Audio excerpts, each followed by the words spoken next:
His director of engineering and operations once said that when you do Super Bowls, US Open tennis, Final Fours, World Series, you want to know that George Hoover is somewhere behind the camera. And this morning we are fortunate enough to be joined by George himself. And George, you've worked in the broadcast industry for a very long time. You are a pioneer when it comes to live remote broadcasts. And so ahead of the Super Bowl, I wanted to talk with you about what it's like putting together a Super Bowl broadcast, because I know you've been behind a fair amount of them. So, do you mind just explaining for us what it's like behind the lens? No, thanks for having me on, Jess. Yeah, thanks for being here.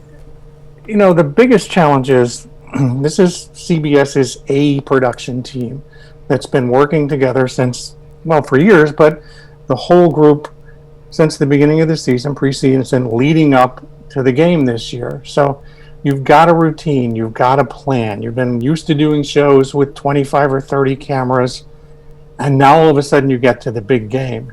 And there's all this ability to add more cameras, to add more replays, to add fancier graphics.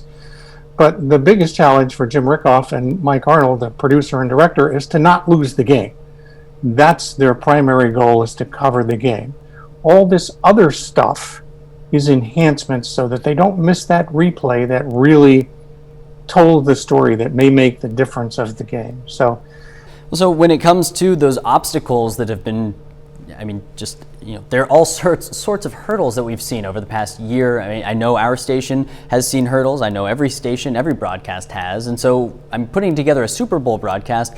The viewership is going to be huge, and people are going to be sitting on their couch looking for this broadcast that might be, higher quality in a lot of ways than ever. So what kind of obstacles has the pandemic created for something of this magnitude?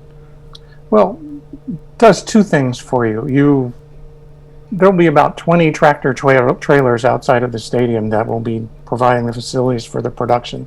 And normally the crew sits in them in seating that's not a whole lot better than an airplane. You're very close together.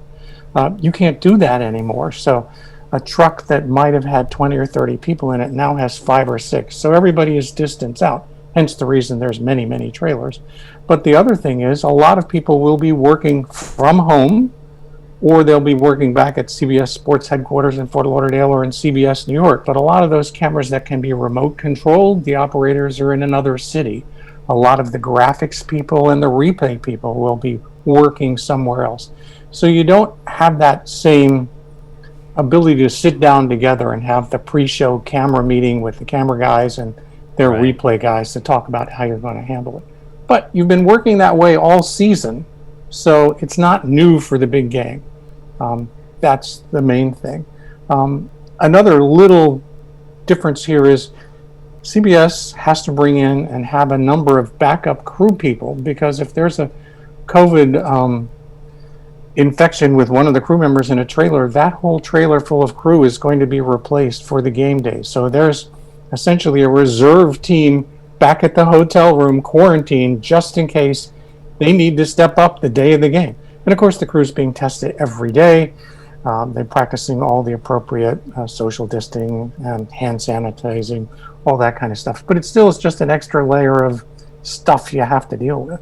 Well, George, we really, really appreciate you taking the time to share all of this with us. It's so easy to take for granted these broadcasts that millions of dollars are poured into, and we just sit at home and turn on the TV. But to sort of get a little insight into that is pretty special. It makes you appreciate what we're going to see on Sunday night a little bit more.